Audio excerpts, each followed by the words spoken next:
Des más de 35 preguntas específicas, Maduna y ministra también copia de preguntas para mi pohaya, tú le contestan. Reunión interesante, desde no se fracción de masa llama, realmente manera mi que tres adelante, esa quita es urgencia número uno de nuestro país, mirando que esa quita es amenaza principal en nuestra industria turística y nosotros viva directamente o indirectamente de dicho turismo. Seguro de lamentar algún día betogran de parlamentario de coalición, manera de costumbre na Aruba, parlamentar de coalição, especialmente do Partido MEP, planta comissão punta dedo no passado para justificar o manejo atual. Nós temos parlamentário Berlis, punta dedo, arriba projeto de infraestrutura.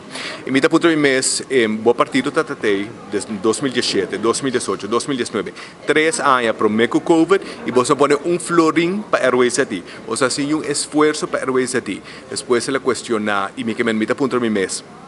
E é parlamentário que vota para o contrato entre Eagle LNG e Web. Algo que vai custar $1.6 bilhão, equivalente a 2.8 bilhão florim. Houve mais que qualquer projeto de infraestrutura que sucede. 5 contratos, 5 ministros o contrato, 5 você que bem pretende que você vota pele e você está aqui representando o interesse do povo, banca sério. Ou seja, a falta de moralidade é realmente devastadora. Isso aqui também põe agora aí que também sigue para o qual está a situação de Airways aqui, você tem emoção também.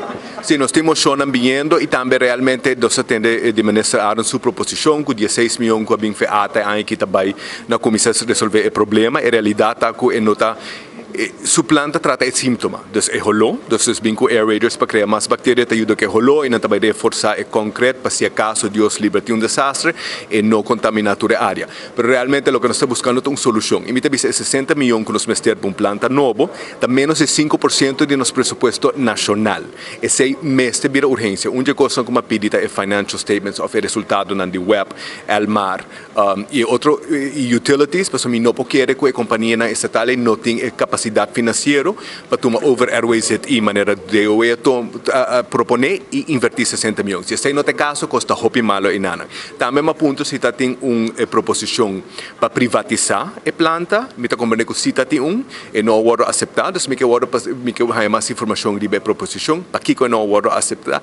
Y com que assim assim nada tá mejor solução que o gabinete anterior e essa que quer que interesse do povo.